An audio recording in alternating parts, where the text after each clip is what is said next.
তার আর আমার বাসর। ইস, কি করবে কে জানে। কি আনন্দ, সাথে একটু লজ্জাও পাচ্ছে ইভা। যা, আর কিছু বলবো না, আমার লজ্জা করে। ওই, আপনারা কি শুনছেন? আরেকজনের বাসর রাতের কথা, তাই না? আজ মুন্নার সাথে ইভার বিয়ে হলো। এখনো সে মুন্নাকে দেখেনি, হঠাৎ করে বিয়েটা হয়ে গেল। আগে কখনো প্রেম করেনি, তাই বিয়েতে অমত ছিল না। সে তার সব ভালোবাসায় জমিয়ে রেখেছে তার বরের জন্য। একটু আগে ননদ রোশনি বাসর ঘরে আমাকে রেখে যাওয়ার সময় হেসে বলল, ভাবি, আমার ভাইটা কিন্তু একটু দুষ্টু, সাবধানে রেখো। তোমাকে কি কি বলে আল্লাহ জানে। আমি গেলাম। ননদিনী চলে যাবার পর ইভা ভাবছে, না জানি কেমন দুষ্টু হবে। ভাবনা শেষ হয় দরজা খোলার শব্দে। আমি গুটি সুটি মেরে বসি। মুন্না খাটের কাছে যেতেই ইভা খাট থেকে নেমে পা ধরে সালাম করতে যাবে, তখন মুন্না পা সরিয়ে রাগী স্বরে বলল, ওই হারামজাদি, ওঠ, সর আমার সামনে থেকে। আমি অবাক হয়ে উঠে মাথা নিচু করে আমতা আমতা করে বললাম, কি বলছেন আপনি? যা বলছি ঠিক বলছি, আমার মত ছাড়া বিয়েটা হয়েছে, তোকে বউ হিসাবে মানি না আমি। তখনই ইভা মাথা উঁচু করে মুন্নার চেহারার দিকে তাকায়। চুলগুলো হালকা পাকা, দাঁতগুলো হলুদ, যেন জংলি, দেখতে কালো। এখন ইভার ভেবেই রাগ হচ্ছে, কি দেখে এই পরিবারে ওর বিয়ে দিল, তাও এমন একটা মানুষের সাথে। ওয়াক, কি দেখছিস ওভাবে? সর সামনে থেকে,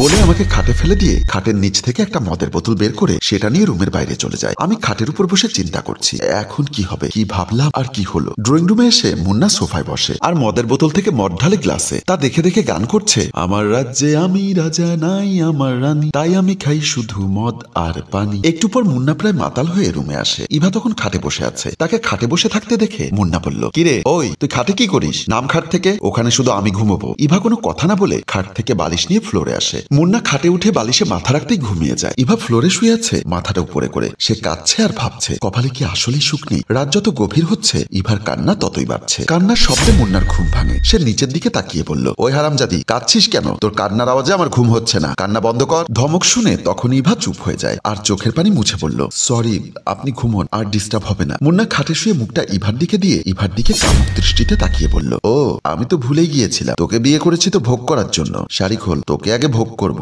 ইভা অবাক হয়ে আমতা আমতা করে বলল, না প্লিজ, দোহাই লাগে, আমার এত বড় সর্বনাশ করবেন না। কিসের সর্বনাশ রে? তুই আমার বউ, আমি তোর স্বামী, তোকে ভোগ করব, এতে কি সর্বনাশ হবে? কিচ্ছু হবে না, শাড়ি খোল।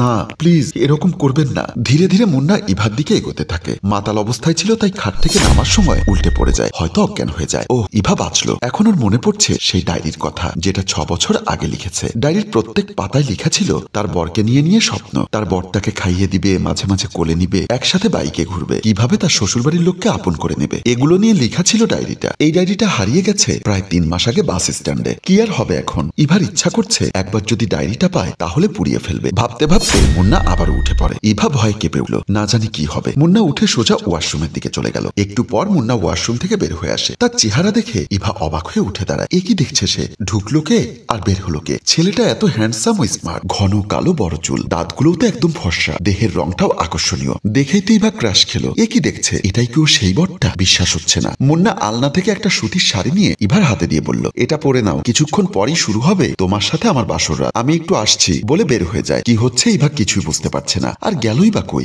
যাই হোক, ইভা শাড়িটা নিয়ে ওয়াশরুমের দিকে চলে যায়। ইভা খাটে বসে আছে আর মুন্না হাতে একটি খাবার প্লেট নিয়ে এসে তার খাটে বসে। ইভা ভাবছে এবার একাই খাবে। আমারও যে ক্ষুধা লেগেছে। ভাবনাটা মিথ্যা করে দিয়ে মুন্না খাবার প্লেট থেকে এক লোকমা নিয়ে ইভার মুখের দিকে নিয়ে যায়। ইভা তাকিয়ে আছে দেখে মুন্না বলল, কি দেখছো এভাবে? হা করো, কি হচ্ছে এসব? আমি কিছুই বুঝতে পারছি না। আপনি হঠাৎ এরকম চেঞ্জ হয়ে গেলেন কিভাবে? বুঝতে পারছো না? আগে খাও, তারপর বলছি। খাওয়া শেষ করে মুন্না বলল, কিছুই বুঝতে পারছো না তাই না? ওয়েট, বোঝাচ্ছি, বলে উঠে চলে যায়। একটু পর হাতে করে একটি ডায়েরি এনে ইভার সামনে এনে সেটা ইভার হাতে দিল। ইভা অবাক হয়ে বলল, এটা আপনার কাছে? এটা যখন পাই তখন আগ্রহে পড়ি, পড়তে পড়তে যে তোমার প্রেমে পড়ে যাই, তাই এই ডায়েরি থেকে ঠিকানা নিয়ে সোজা বিয়ের প্রস্তাব দিলাম। কারণ তুমি ডায়েরিতে লিখেছো যে কোনোদিন প্রেম করবে না, যা হবে বিয়ের পর। বুঝলাম, কিন্তু এতক্ষণ এটা কি হলো? আমি কত কষ্ট পেয়েছি জানো? ও সরি, তোমার ডায়েরির 11 নাম্বার পেজে লেখা ছিল বাসর ঘরে তোমার বরের সাথে দুষ্টুমি করবে, তাই আমি এটা করলাম। এতক্ষণ যা ছিল সব মেকআপের কাজ, আর এখন আমি ন্যাচারাল লুকে, বুঝলা?